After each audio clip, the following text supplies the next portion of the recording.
Ipagpatuloy po natin yung ating pong Sunday School na ay napakaganda mga kapatid. And we pray na mayroon po tayong mga na-inbox sa ating mga puso, sa ating mga memory, yung po mga pinag-aaralan po natin dito para hindi po sayang yung salita ng Diyos. Lahat mong sabing, praise the Lord. Praise the Lord. Sino po ang sabik na sa ating pong Sunday School education? Palakpakan natin minsan ang ating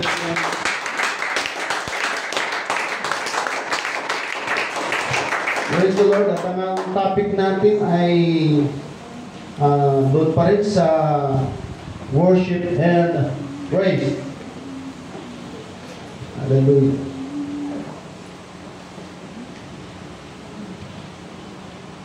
Psalms chapter 150 verse 1.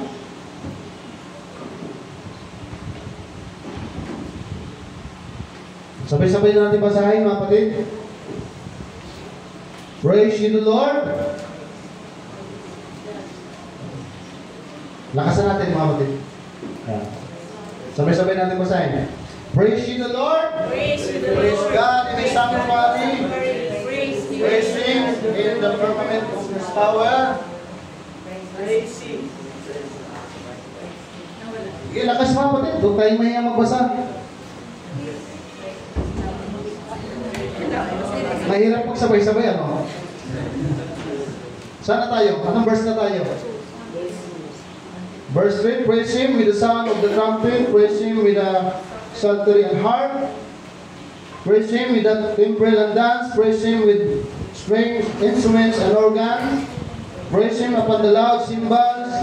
Praise Him upon the high sounding cymbals. Let everything that hath breath praise the Lord. Praise ye the Lord. Hebrews chapter 13 verse 15. By Him therefore let us offer the sacrifice of praise to God continually. That is the fruit of our lips, giving thanks to His name. Tanda ko po yan mga kapatid nung una ko po yung talata na yan ay pinakauna ko naka-attend ng district conference ng mga pastor sa Bulacan. Yung pastor po na nag-devotion is yan pong Psalms chapter 150 ang ginamit niya. Alam niyo po ba na habang binabasa niya, yung mga pastor at yung hindi mga pastor, mga kapatiran na nandoon ay nagpapalakpakan sila. Binigyan nila ng diin, binigyan nila ng buhay yung talata. Na yung nagbabasa sila, nagbabasa yung pastor, ay talagang ramdam nila na buhay sila bilang isang tao at sabik sa presensya ng atin pong dakilang Diyos. Why? Kasi po, mapalad tayo ng buhay dahil meron pa tayong lakas na pwede nating isigaw, pwede nating purihin, pwede nating sambahin ang atin pong dakilang Diyos. Amen? Praise God. Isa sa dahilan bakit binigyan tayo ng labi ng atin pong Panginoon dahil ayaw niya ng pagsamba na boring. Ayaw niya ng pagsamba na walang mga naririnig sa ating mga boses na pagluluwalhati at pagdakila sa kanyang pangalan. Hallelujah. Laudisyo. Ayun.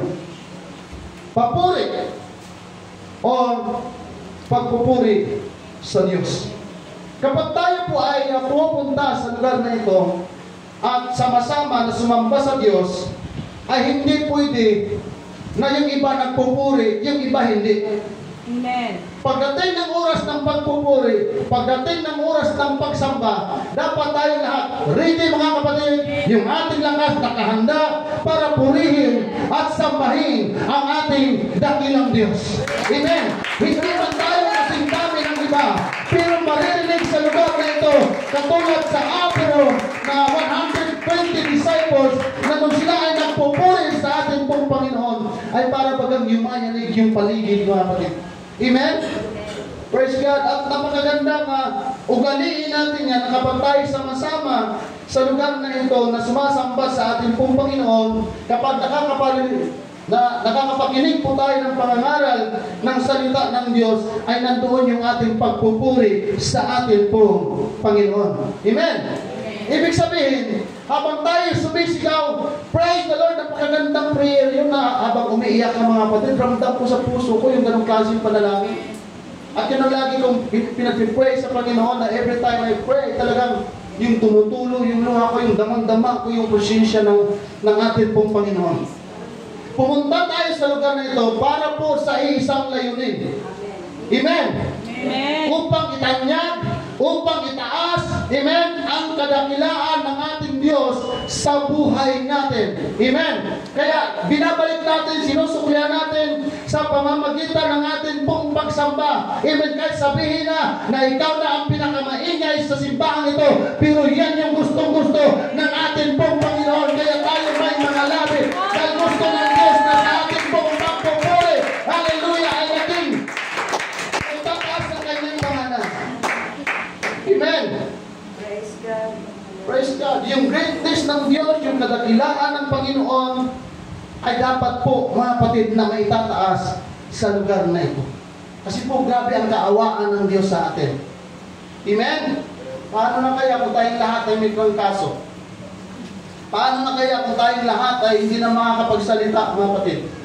Di ba napakabuti ng Diyos? Amen. Araw-araw, yung kaawaan, yung pagpapala, yung biyaya ng Diyos ay patuloy na sumasagana sa ating buhay. Papunta pa lamang tayo sa lugar na ito, pinagpapala na po tayo ng ating pong Panginoon. Kaya pagdating sa lugar na ito, mga kapatid, napakasarap isigaw, napakasarap purihin, napakasarap sambahin ang ating pong dakilang Diyos. Kaya every time na tayo po'y nakakapakinig ng mayroong nagpapatotoo dito, yun po'y pagpapatotoo na patunay, deklarasyon, katunayan na ang Diyos ay mahabagin. Amen. Na kung tutuusin, hindi naman talaga tayo dapat kahabagan ng Diyos. Pero napakabuti niya. Yung iba, mamamatay na lang, buhay pa. Lalaki ng bayaran sa ospital, pero hindi ka magkakamot ng ulo dahil may solusyon ka agad ng Panginoon. Hindi ka pa nakarating ng ospital, may solusyon ng Panginoon. Di ba napakabuti ng Diyos, mga kapatid? Kaya dapat lamang talaga siyang purihin, magsambahin. Amen. Sa mga papuring awit, yung mga inaawit natin ngayon, kanina, sabik sa presensya ng Diyos, ipadama natin. Kasi po sa totoo lang, minsan masabing pa tayo sa minamahal natin sa laman kaysa sa Diyos. Amen? Nakaranas na ako ng teenager ng kabataan. Pag narinig ko lang yung pangalan ng crush ko, gusto ko na siya makita, malayo pa lang. Parang tumatagos yung mata ko sa mga bahay. Pero dapat hindi mahigitan yung kasabikan natin sa presensya ng Diyos. Amen? Praise God. So sa atin po mga awitin, dapat po na itataas ang Diyos. Kaya every time na tayo kakanta, seryosuhin natin mga kapatid. Amen? Amen. Seryosuhin natin. Pero minsan meron tao kahit seryoso, pag tinignan mo sa likod ng bulito, hindi seryoso no? Nakakita na kayo ng gano'n? Seryoso siya, pero yung nakatingin sa kanya, hindi siya seryoso. Praise God. Napakagandang umawit mga kapatid na tumutulo yung luha mo. Kahit pagtawanan ka nila, okay lang yun. Dahil tumutulo yung luha mo dahil sa kabutihan ng Diyos. Yung pag-awit natin mga kapatid ay pagsamba sa Diyos yan. Kaya every time na tayo aawit, yung nagmumula sa puso, hindi nagmumula sa muso. Kasi sa awitan pa lang, pwedeng bumaba at kumilos ang kapangyarihan ng Diyos para tayo i-comfort, para tayo palakasin, para tayo pagalingin. Amen! Kasi po ito'y hospital na may mga sakit sa spiritual. Kaya dito tayo nagpapalakas every time na tayo nagsama-sama sa ating pong Panginoon.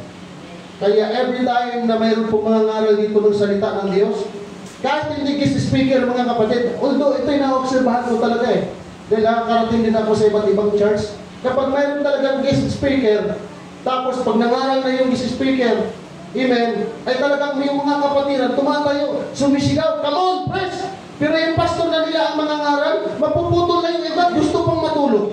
Ano bang kaibahan ng guest speaker sa hindi guest speaker, mga kapatid? Praise God! Sabi ko, Lord, kung pwede lang, ilinggo-linggo kaming may guest speaker? Amen? Praise God. Mayroon na tayong pastor, mga kapatid eh.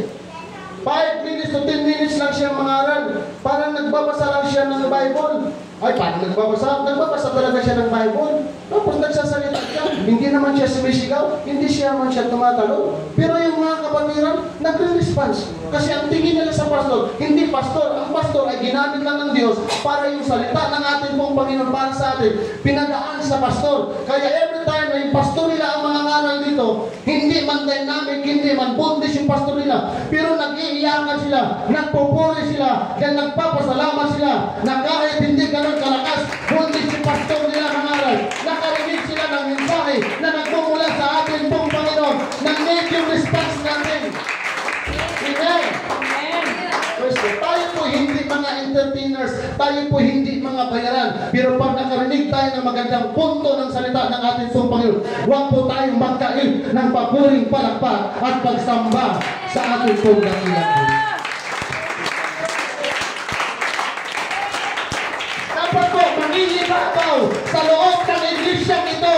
Ibig namamayani, nananaig sa iglesyang ito yung ating mataas na papuri at pagsamba sa ating dakilang Diyos. Amen. Praise God.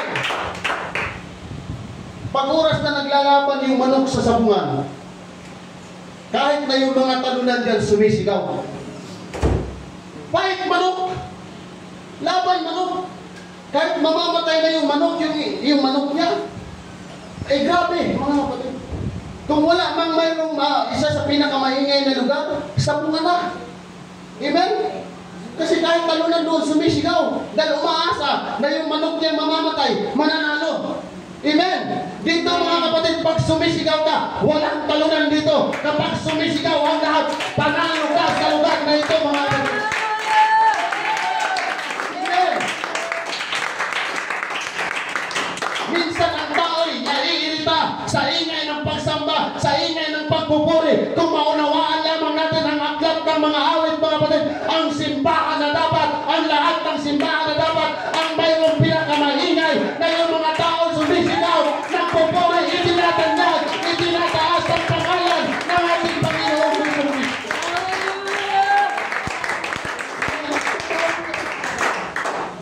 Yun po ang katotohanan sa mundo natin. Mas naiingayan sila sa ating pagpupuri, pero hindi sila naiingayan sa sasakyan. Amen? Kaya ba mga kapatid, naiirita kayo pag maingay ang pagpupuri at pagsamba sa Diyos? Noong una, naingayan din ako, Brother Amir. Kasi hindi ko naunawaan eh. Ang kurni ninyo, ang kurni naman ninyo. Oh. Hindi bingi daw, sabi na hindi bingi ang Diyos para sigawan. Tapos pag sumayaw, talo pa natin yung mga nasasayawan, mga kapatid. Wala daw tayong pagkakaiba sa mga worldly dance. Sabi nila, pag gusto mo makakita ng worldly Christian, pumasok ka lang ng simbahan. Tayo mga kapatid, hindi tayo sumasayaw sa lugar nito para magpasikat sa tao. Sumasayaw tayo dahil mabuti ang Diyos na mayroon pa tayong lakas para sayawan, sambahin, awitan ang ating pong Panginoon. Yung mga tao sa sabungan sumisigaw na walang kabuluhan. Yung mga tao sa Budyoge sumisigaw na walang kabuluhan. Pero sa lugar na ito, kapag nagpupuri ka, tumatayo ka, nag-response ka, nag-iingay ka sa lugar ito, may kabuluhan yan sa harapan ng ating pong dakilang Diyos. Amen. Kapag tayong Kristiyano, amen, yung ating lakas, yung ating boses, hindi natin binibigay sa Panginoon, walang kabuluhan ang ating pagiging Kristiyano. Amen. Pero kahit hindi tayo nagagamit, hindi tayo nagkakatayo sa likod ng pulpito, kahit nasa upuan ka, pwedeng maluwalhati ang ating Panginoon at nilalabas natin ang ating boses, yung nilalabas natin na may pagsamba sa ating Panginoon. Amen. Yes. Kung mayroon bang pinakamaganda sa pandinig ng Panginoon, makabuluhang ingay sa harapan ng Diyos, yung atin ng pagpupuri, yung atin ng pagsamba, mga kapatid. Amen. Amen? God be the glory. Mayroon bang naiingayan dito na yung katabi mo maingay magpuri? Meron? Praise God. Hallelujah. To revere or worship with extended or upraised hands.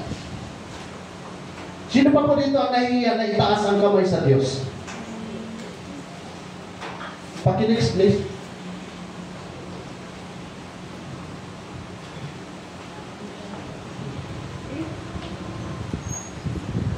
Dati po nahihiya akong magtaas ng kamay.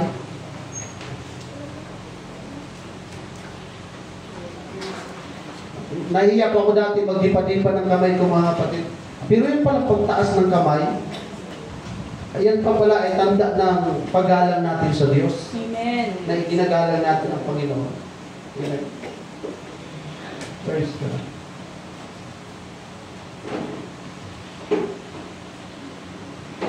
Hallelujah. Thank you. Sino po dito yung tinatamad na itaas ang kamay para sa Panginoon?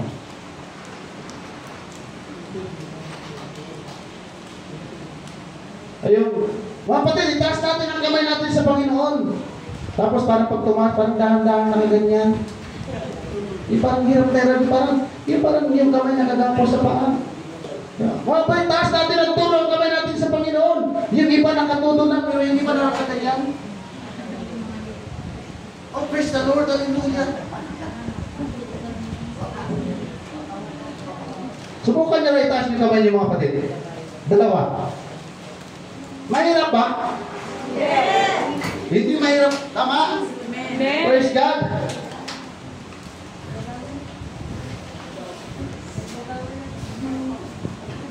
Sa pagtaas mo ng kamay, oh, praise the Lord. Hallelujah. Nabis ka namin, Brother Mike. Sobra. Good.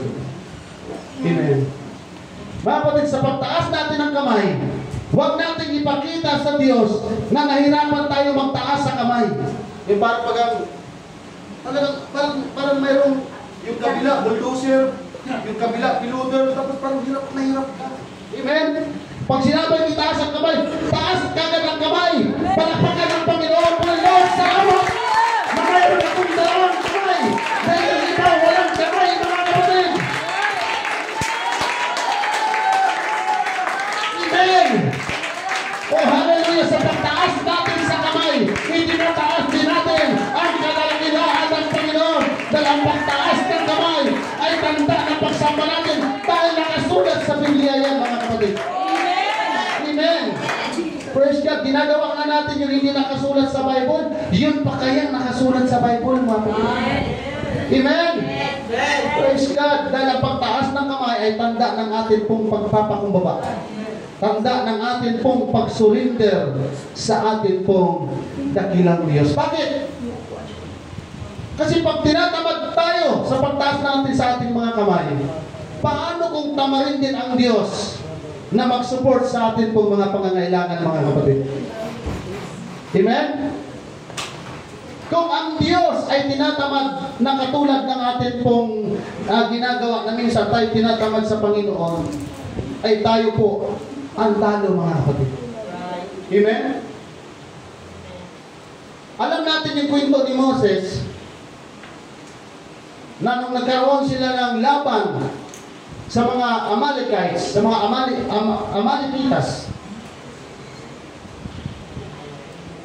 habang nakataas yung kaniyang kamay, nananalo sila. Pag binababa, natatalo sila. Amen. Hindi ko, nung una, mga kapatid, binubulay-bulay ko siya, anong dahilan? Bakit natatalo sila pag nakababa ang kanilang mga kamay? Nanghihina ba ang kanilang lakas? Eh, si Moses nakataas lang ng kamay. Tapos yung mga Israelites, sila nakipaglaban noon. Nakipagsuntukan man sila, nakipag-espadahan man sila. Habang nakataas yung kamay, walang magagawa yung kalaban. Pero pag nangawit si Moses, kasi nakakapangawit din naman talaga sa kamay eh. Sa totoo lang, mga kapatid. O sa Bisaya pa, malalayan man ang inyong kamot. Mangalay ba? Mangalay. Oh. Di ba dito nga lang, wala pa tayo isang oras na kataas, di ba mangangalay ka na? Ayun pa kaya, ilang oras na labanan yun? Kaya nangangalay si Moses. Pero ang tanong dito mga kapatid, bakit kailangan pang itaas ni Moses ang kanyang kamay para manalo sila sa laban? Anong gustong iparating sa atin ng Diyos? Anong bagay ang pinakita sa kanila ng Panginoon? Bakit kailangan pang magtaas ng kamay si Moses? Samantalang kahit hindi magtaas ng kamay si Moses, kung gugustuhin ng Diyos, mananalo sila at kailanman hindi sila matatalo. Amen? Amen. Bakit ginawa yun ng ating pong Panginoon, mga kapatid? Dahil ayaw ng Diyos na tayo mga tao ay magtiwala sa ating pong kakayanan. Ang gusto ng Diyos, mga kapatid, sa panahon ng espiritual na labanan, kailangan natin ang ating Panginoon dahil siya lang ang nakakaalam na hindi tayo mananalo pag wala ang kapangyarihan ng ating pong Panginoon Jesus. Kaya every time na nakataas ang kamay ni Moses, kumikilos ang ating pong Panginoon. Tanda yun ng pagpapakumbaba. Tanda yun ng pagsusumamo. Panginoon, hindi namin kaya ang laban pag wala ka. Pinakita sa kanila ng ating pong Panginoon na kapag wala siya, hindi sila mananalo. Ganon din sa ating mga espiritual na laban, mga kapatid. Kapag wala ang kapangyarihan ng ating pong Panginoon, kahit kailan hindi tayo mananalo. Pero every time na tayo nagpapakumbaba, every time na tinataas natin ang ating pong Panginoon, nandoon ang pagtatagumpay, nandoon ang pagkilos ng ating pong Panginoon.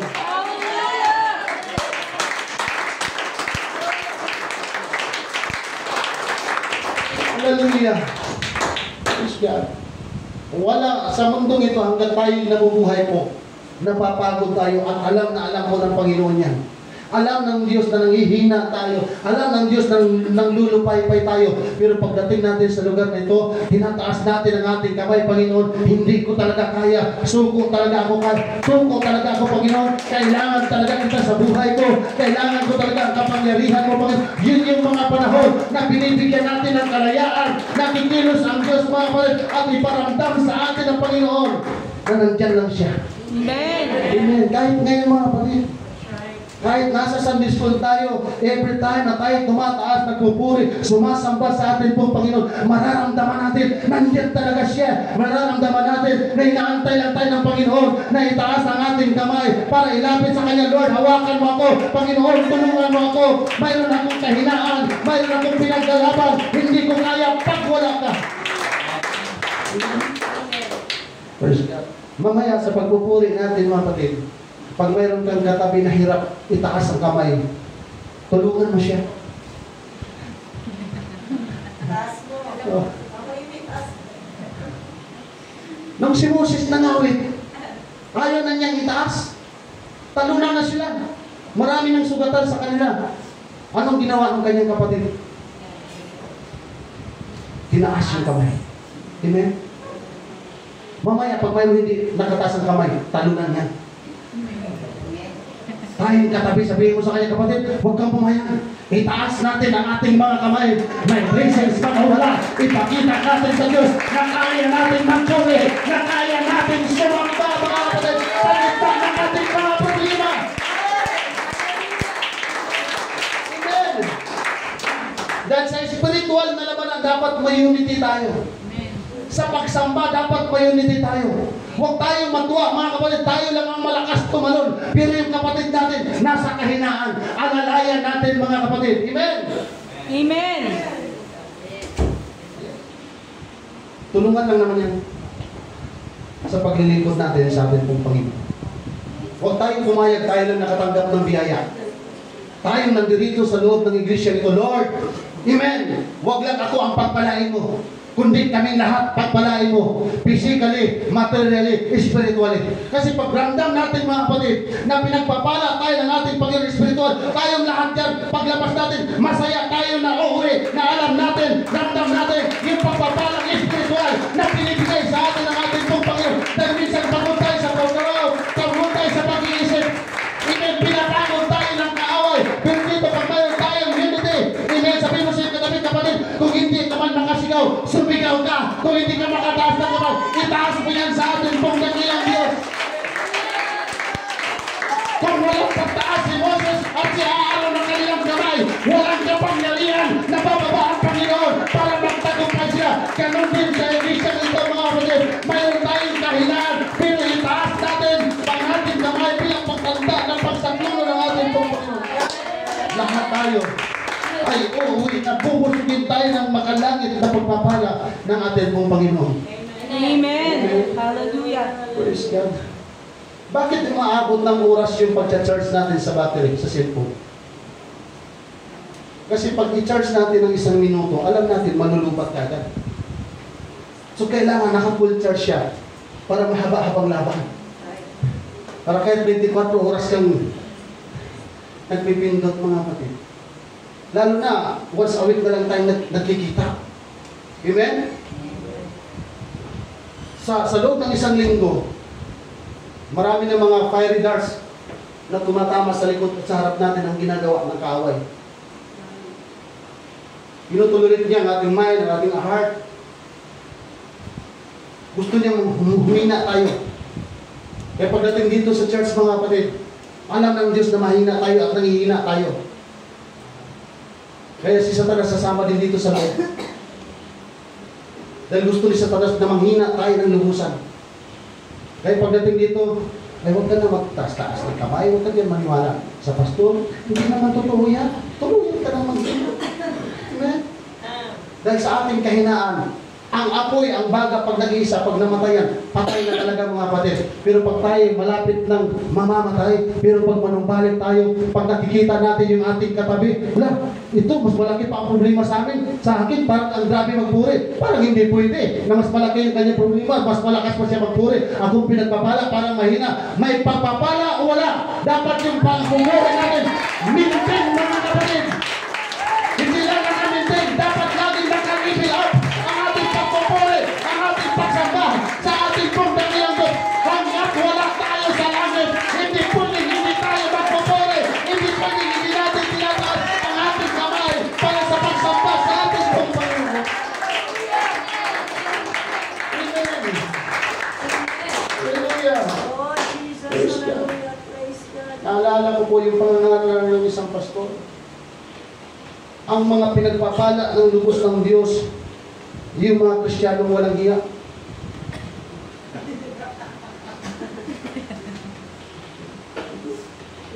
Para ako pagpalain, kailangan maging walang hiya ako. Ang ibig pala niyang sabihin, Bisaya man. Okay. Sabi na, Bisaya mo ko. Ang ibig sabihin ng walang hiya, yung magpupuri na, walang hiya-hiya. Amen? Yung magpupuri, kahit pagtawanan ako ng katabi ko, suwa, magpupuri ako, dahil nandito ako to glorify the name of the Lord. I am here to worship the King of Kings, to worship the Lord of Lords. Nandito ako para purihin yung nagbibigay sa akin ng lakas, yung nagbibigay sa akin ng katabi ng uwi. Sa panahon ng kahiyaan, mga kapatid, itaas lamang natin ang ating kamay sa pagsamba. Even bababa ang presensya ng Diyos para i-rescue tayo ng ating pong Panginoon. Salamat sa ating pong Panginoon. So, tinataas natin ang ating kamay dahil nakasulat po sa Bible. We pray aloud because in the Bible, we read.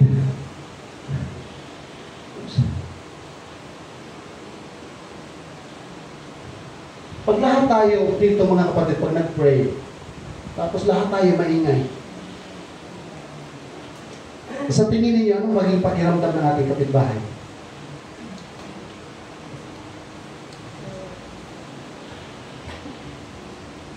Dati, Brother Ryan, hindi mas pastoran dito. Hindi mo ako basta-basta maparinig ng yung nagpipray na naririnig. Sabi sa akin doon sa Bible School, ikaw na lang ang tanging, namumukod tanging, kakaibang estudyante. Hindi nila ako naririnig na mag-pray na, oh, Father God in heaven. Hindi nila ako maririnig. Sabi ko sa klase ko, bakit hindi ayaw mo talaga mag-pray na yung may nakakarinig sa'yo? Sabi ko, makakapagtawanan ako. Bakit? Kasi iba yung prayer ko sa prayer ninyo eh. prayer mo? Na magustuhan ako ng crush mo. Kaya sabi ka niya, ay, huwag mo na gano'n.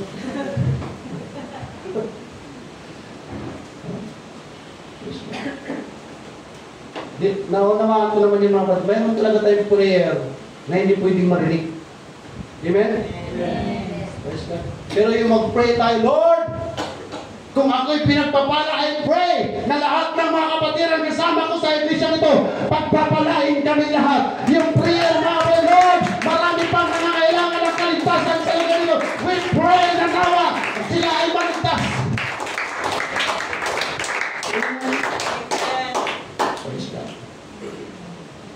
Pag meron lamang ako nabasa sa cellphone ko mga kapatid, store, kayo mag-alala, nakaback up kami sa prayer para akong kinuryente ng 20,000 volts. Brother Ramil, lumalakas ako. Praise God. Pakinganda noon, may nag-pray sa'yo. Kinag-pray mo ba, Sister Mesa? Brother Dov? Brother Dov? Kinag-pray mo nga?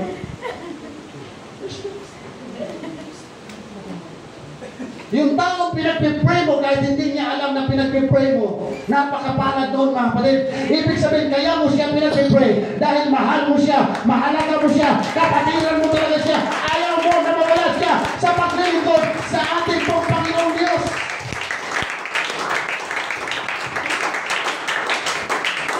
Praise God. Hallelujah. Hallelujah. Sa lugar na ito mga kapatid, we need to testify publicly na maihayag at maitanyag sa lugar na ito. Nakakaiba at ibang-iba talaga yung Diyos na atin pong sinasamba. Maaari parehas lang ang Diyos sa yung pangalan ng Diyos nila sa pangalan ng Diyos natin. Pero pagdating sa pagpupuri mga kapatid, dapat makita sa lugar na ito, nakakaiba talaga pagtunay ng Diyos at buhay ng Diyos ang atin pong sinasamba. Bakit hindi tayo sumasamba sa pangalan lamang? Sumasamba tayo sa kapangyarihan ng magagawa ng atin pong dakilang Diyos. Amen. Ibig sabihin, hinahayag natin lantaran sa lugar na ito yung pagsamba natin sa pangalan ng Diyos sa buhay ng Diyos. Amen. Hallelujah. Ito, lagi niya ako may grupo.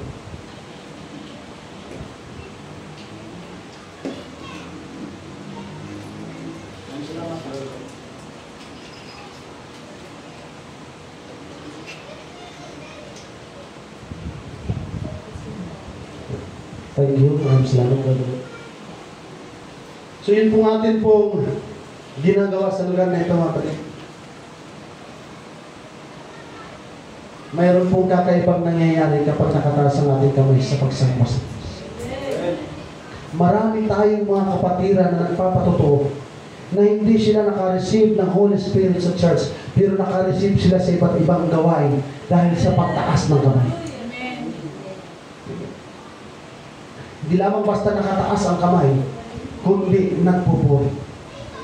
Kung mayroon lamang sanang ebidensya at nakakuha ng picture sa 120 disciples sa Apiro mga kapatid, ako'y naniniwala na habang nagpupuri sila, nakataas yung kanilang kamay sa atin pong Panginoon. Amen? Kasi ang taong may Holy Ghost talaga mga kapatid, hindi mo yan mapipigilan sa pagpupuri, hindi mo yan mapipigilan sa pagtaas ng kamay. Bakit? Ang Holy Ghost ang nagpapandig, ang Holy Ghost ang nagdidigta, ang Holy Ghost ang nagsasabi na kanino dapat ang pagpupuri, na kanino dapat ang pagsamba natin sa ating pong dakilang Diyos. Amen. Praise God. Ang sino mang hindi magtaas ng kamay ay walang pagpapala. Praise God. May pagpapala man o wala, magtataas ako ng kamay ko dahil buhay pa ako, nakakakita pa ako, nakakahinga pa ako, may panlasa pa ako. Amen. Praise the Lord. Amen. Playing a musical instrument at times accompanied by voice. Praise God. Pag tayo po'y sumasamba sa Diyos, na may kasama pong awitan. Ibig sabihin yan mga kapatid, nakadesign ang atin pong mga music instruments, yung atin pong mga awit, para po sa pagsamba natin sa atin pong Panginoon. Kaya sa atin pong mga musician, sa atin pong mga naka-assign na tatayo at nagagamit sa gawain ng atin pong Panginoon, every time na tayo ay tutugtog, every time, Brother Ryan, na tayo pupukpok, Brother Jubert, Sister Jubilin, sa atin pong mga song leaders sa back-upper, every time na paghawak-hawak natin yan, ang laging ilagay natin sa atin pong puso at isipan, na sa atin pagtugtog at pag-aawitan, ay maitaas, maitanyag ang pangalan ng ating dakilang Diyos. Napakadali pong tumugtog pag marunong tayong tumugtog, mga kapatid. Amen? Dahil talent niya na binigay po sa atin ng atin pong Panginoon. Pero every time na tayo umaawit at tumutugtog, hindi tayo kumukuha ng atensyon para mapansin tayo ng tao, kundi yan ay ang ating ginagawa. Amen? Para yung kaluwalhatian ng ating dakilang Diyos ay maitanyag sa pamamagitan ng atin pong pag-aawit, sa pamamagitan po ng atin pong pagpupuri. Amen? Alam mo, Pastor, grabe talaga. Bakit, sis? Grabe revive ko. Puspos ako ng Holy Ghost nang dahil sa kanta. Lungkot si Pastor, mga kapatid. Nag-fasting ng 1 week, ng 3 days para sa Word of God si Pastor. Hindi napuspos sa Holy Ghost sa pangangaral ng salita ng Diyos. Napuspos ko. Pastor, siya na lang lagi mong pakantahin. Kasi pag iba, hindi ako nare-revive. Pero pag siya kumanta, nare-revive ako. Maling konsepto na yan ang pagsamba, mga kapatid. Amen? Ang mga tao doon, kahit walang mga music, kahit walang mga instruments, as long nasasamba ka, mare-revive ka, propos ka ng Espiritu ng ating pong Panginoon. Kaya every time, huwag tayo nakatipindi sa music. Kung gusto natin ang revival, magdipindi tayo sa kapangyarihan ng ating pong dakilang Diyos, mga kapatid. Amen. Praise God. Lalo na, Pastor, pag ginawit na yung goodness of God, ayun na lang lagi pa ipaawit, Pastor. Lapit naman yung isa, Pastor, puro goodness na good God na lang yung... Bakit yung isa, Pastor, gusto siya lagi tumayo? Pero ako, ayaw ko na siya tumayo. Sino sa amin dalawa ang pipiliin ko, Pastor, na sundin mo? Siya o ako? Nanginilin patuloy si Pastor na natin. Amen.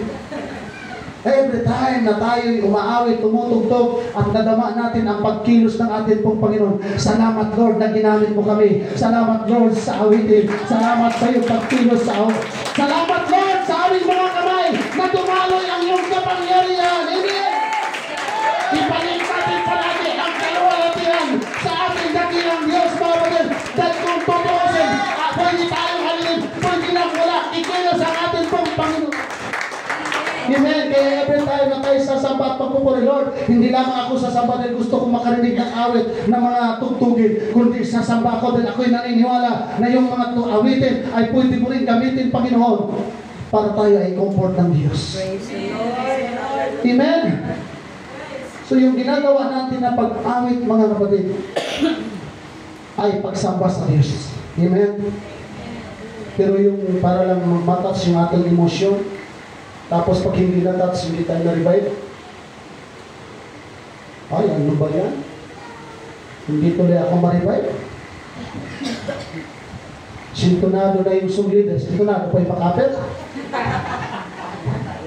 Dagdagan pa ni Pastor na sintonado din.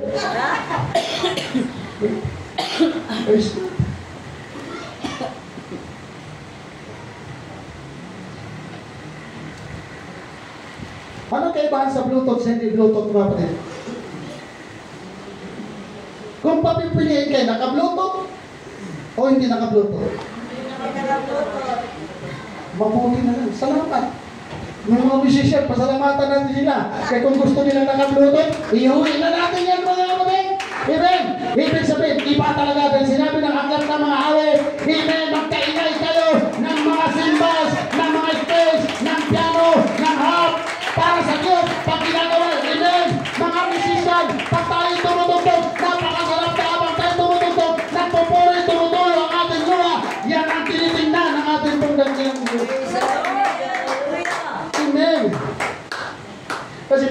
napakalaki ng diferensya natin sa worldly Christian. Yung mga worldly Christian, mga kapatid, yung kanilang mga pastor doon, ay pinapayagan nila na yung mga kumakanta doon, nakabaliktad yung sombrero, nakaladlad yung mga tato.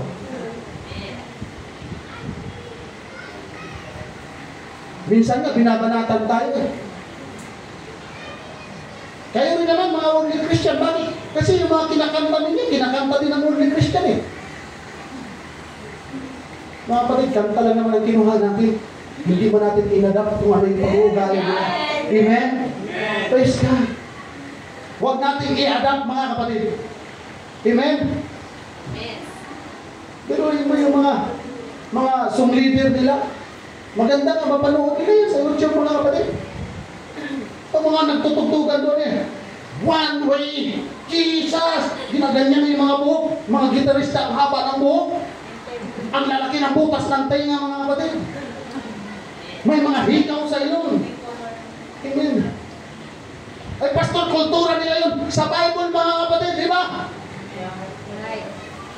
Ang pagpupuri sa Diyos, mga kapatid, amen. Kahit tayo sumasayaw, kahit tayo tumatalon, pero ginagawa natin formal yan sa harapan ng ating pong Panginoon. Dahil hindi tayo nagpapapansin sa tao, ginagawa natin yan to glorify the name of the Lord.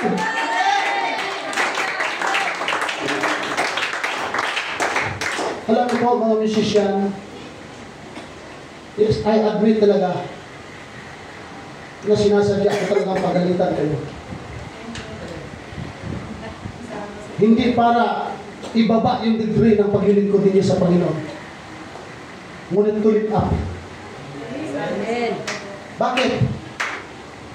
Dahil kung hindi ako pinapagalitan, brother, hindi ako matututo. Nung pinapagalitan ako, ay mas may mayroon pa pala talaga akong magagawa. Ito po, tandaan natin. Every time nagdarating man ang panahon, kung kayo ay gagamitin ng Panginoon sa malaking gawain, sa pagtutugtog, sa pagkakanta, huwag kayong tutugtog at kakanta doon para hangaan kayo ng mga kapatiran. Dahil pagdating sa mga malalaking gawain, mga kapatid, hindi tinitingnan ng mga pastor at ng miyembro ang galing natin. Ang tinitingnan doon, even yung pagkilos ng ating pong Panginoon na every time tayo, amen! Ang tinitingnan ng mga tao sa atin, hindi yung galing natin sa pagtutog, kundi gaano tayo kagaling magpuri. Amen! Praise God. Yan, Brother Ryan, kapag nagdadrop, kung tumutulo yung luha ko, nakapikit ka. Brother Gilbert, Sister Judeline, habang nakikita. Pero kung tayo nakatugtog,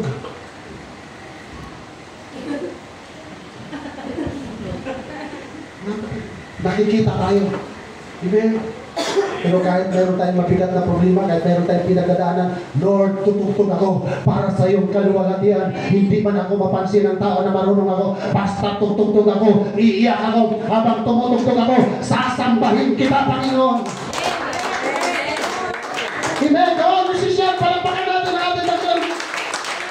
Every time na tayo gagamit ng ating mga sandata, kailangan, Lord, ikaw ang makita, ikaw ang maluwalhati. Gamitin mo kami to pour out your presence in this place. God be the glory. We sing and play musical instruments with all of our hearts because in the Bible we read Psalm chapter 98 verse 4 to 6.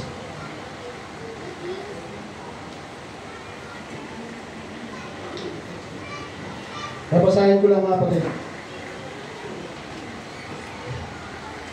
Make a joyful noise unto the Lord, all the earth. Make a loud noise and rejoice and sing praise. Verse 5. Sing unto the Lord with a harp and the voice of a song. Trumpets and sound of cornet. Make a joyful noise before the Lord, the King. Let the sea roar and the fullness. Hanggang 6 lang. with trumpets and sound of cornet, make a joyful noise before the Lord, the King. Ibig sabihin, tumutugtog pala tayo, Brother Gilbert, sa harapan ng hari, ng mga hari. Kaya dapat talaga natin ayusin, Brother Ryan, dahil hindi tayo sa tao tumutugtog, salak-salak sa ngayon, at sa ating makapangyarihang Diyos, tayo tumutugtog na every time na kapag tayo tumutugtog, iramdamin natin sa ating mga puso na talagang masaya ang ating pong Panginoon. Amen! Praise God! Meron tayong kapatiran na may galing pala. Bang! Kulang, mawasak na lang yung instruments, ma. Praise God. Walang taong walang problema. Walang musicians na hindi nakakaranas ng problema. Lahat tayo nakakaranas ng problema. Amen? Pero nandiyan ang ating pong Panginoon para tulungan, para hindi po maapektuhan ang ating pong pagsamba sa ating dakilang Diyos. Praise the Lord.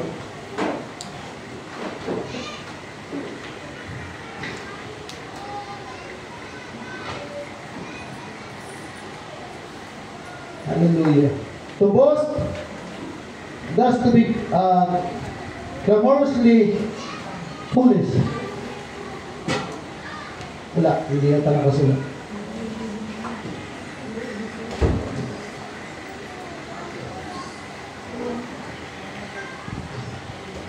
Sino po dito nakakalam kung paano magpuri si King David?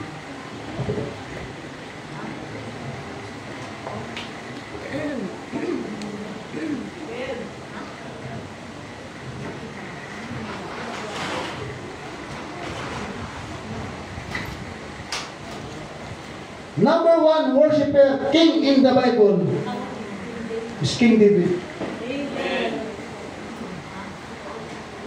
Number one worshiper siya.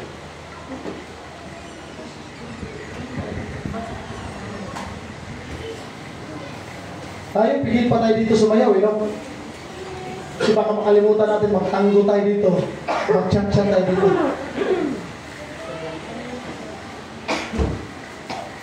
Pero may nakita ako sa Ethiopia, mga kapatid. Matindi siya. Magpuri.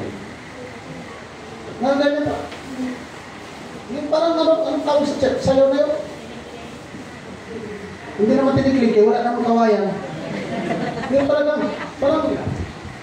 nagbubugi siya.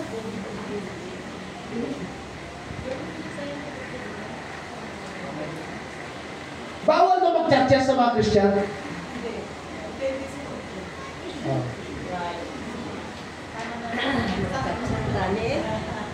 Nakita na ba kita ng chat-chat, Sister May?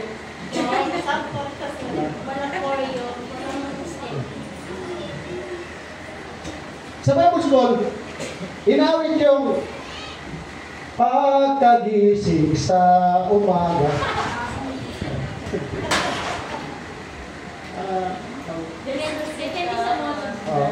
Di ba ano yan?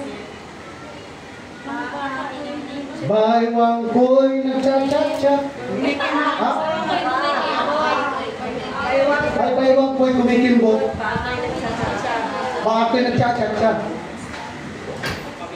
Hindi ako natin mapasayaw-sayaw, Brother Gilbert, sa Bible School. Pero nung tinugtog yung chat-chat, pwede palang mag-chat-chat. Pwede pala.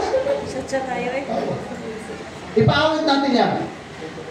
Baywang ko'y kumikimbo. Paano ba mag-chat-chat, Sister May? Sige tayo, Sister May.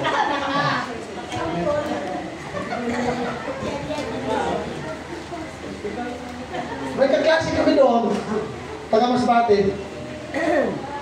Ay, matindi. Baywang ko'y kumikimbo. Sabi ko, kaya ko yan! Kaya ko rin yan. Oo, yung kinanta, panatan ko ng chat-chat, Brother. Bandal uli, sinawaya. Kanina yung pan-chat-chat mo, para makita ng mga kaklase mo, o para sa Diyos? Dito. Akala ko sa'yo okay na ako doon. Oh, sa lahat ng tugtog doon, yan ang naging paborito ko, Sister Mariel. Dahil doon ko lang may lalabas yung talent ko sa pagsasayaw. Praise God. Hindi masama mag-chat-chat. Basta para sa Diyos, mga kapatid. Pero kung mag-chat-chat na tayo dito at mag-ilikutan na medyo hindi na maganda, pwede tayo mag-chat-chat na formal sa harapan ng ating. Diba? Kung tayo mag-chat-chat para sa Panginoon. Amen? Praise God. Pero may nakakalungkot ngayon, may mga Christians na nagpapagiling-giling na sa simbahan. Amen. Hallelujah. Hindi tayo mga entertainers, mga kapatid. Tayo man ay sumasayaw para sa kapurihan ng ating pangdakilang Diyos. Kaya kung tayo man ay sasayaw, we make sure, i-sure natin, mga kapatid, na yung ating sayaw, maluwalhati ang ating dakilang Diyos.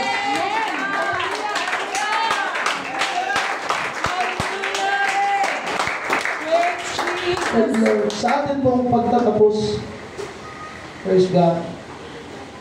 Kaya yung I wanna dance like David dance, I wanna jump like David jump, I wanna praise like David praise. Nasa aklat ng sitan na ikalawang kronika yan, mga kapatid. Chapter 6 ng ikalawang kronika. Amen? Basahin natin yung ikalawang kronika, chapter 6. At kumuha tayo ng idea paano sumayaw si King David sa atin pong Panginoon. Last, but not the least is, ako na tayo sa pinakahuli. Shortcut na lang natin. Yun. Ano bang ibig sabihin yan, mga kapatid? Palakpak. Ang palakpak ba nasa Bible? Wala. Nasa Bible. Amen. Yun yung sinasabi natin kanina. Gawin natin kung ano yung nakasulat sa Bible. Amen? Amen. Pagbawalan ka man ng tao, pero hindi ka pwedeng pagbawalan ng Diyos, mga kapatid. Kaya amen, ayaw mo nila ng palakpak mo. Papalakpak at papalakpak ako sa Panginoon. Dahil nakasulat sa Bible. Amen. Abang nag-aawitan tayo, pumapalakpak. Kaya minsan, mga kapatid, nakikita niyo, minsan tumatalon ako. Pagtalon ko pagsamba sa Diyos. Amen. Dahil binigyan pa ako ng pabor ng Panginoon na makapangaral ng kanyang salita. Mga kapatid, ibig sabihin, may halaga pa ako sa harapan ng ating pong Panginoon. Kaya tumatalon ako, sumasayaw ako to glorify the Lord. Dahil yung goodness, yung kabutihan ng Diyos sa ating pong mga buhay. Amen. Sabi nga ni Sister Chat, kung nagturo siya, grabe yung palakpak nila, yung hari ba ng England yun? Saan ba yung lugar ng yung hari nila? Ano sa kalsada? Sinasakay sa karo? O, England. Pero ilang kilometro yun? Gaano kalayo yung mga tao? Ulan man o init, nasa tabi ng kalsada, kahit hindi naririnig yung kanilang hari, dahil yung hari nila ay tao, kahit hindi naririnig yung kanilang palakpak at sigaw, kahit malayo papunta pa lang, grabe nagsisigawan na sila, nagpapalakpakan sila, kahit hindi naririnig ng hari, kahit nakalagpas na yung hari nila, palakpak pa rin sila, sumisigaw pa rin sila, pero hindi sila kilala ng hari nila. Pero tayo, mga kapatid, kilalang kilala ka ng ating pong Panginoon, habang ikaw ay pumapalakpak, habang ako ay pumapalakpak, habang ikaw ay sumisigaw, habang ako ay sumisigaw, kilalang kilala ka ng ating pong Panginoon, at ikaw ang number one na hinahanap ng ating pong Panginoon Diyos. Kaya nalulungkot ang Panginoon, pakulang ka sa tindahan, kung malakas ng magpuli, malakas ng puwalakpak, ikaw na ang number one na hinahanap ng ating pong Panginoon.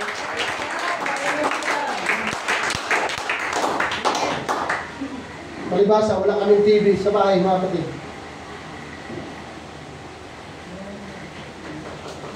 Minsan hindi na ako nakakapanood ng balita ng 24 oras.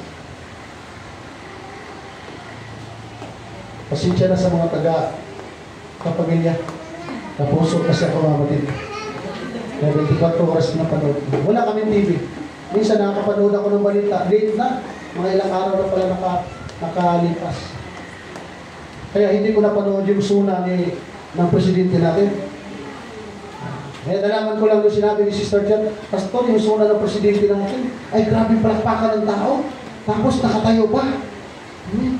Yung pumapalakpak, nakatayo pa. Sumisigaw, may sumisipol pa. Amen. Ang ibig lang sabihin mga kapatid, parang talong-talo yung ating pong Panginoon.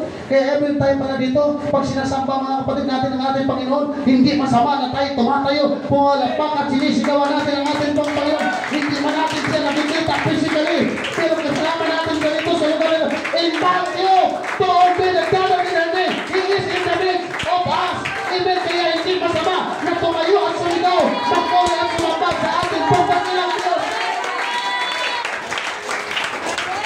Ang sabi ni Pastor Tim Biscuit, sinating ko nung nag-concert sa Pilipinas, 1 oras nagkaroon ng standing ovation sa isang tao. Yung patayo natin mga friends, hindi yan sa tao.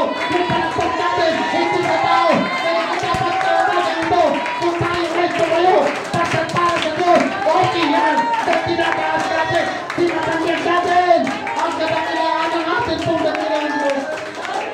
Sige pa, purihin natin ang ating pong Panginoon. I feel the presence of the Lord. I feel the love of God, mga kapatid. Sige po, purihin natin siya, palakpakan natin siya, mga kapatid. Amen.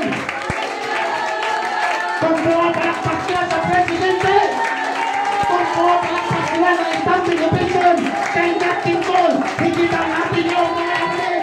Dapat natin mahilitan yun.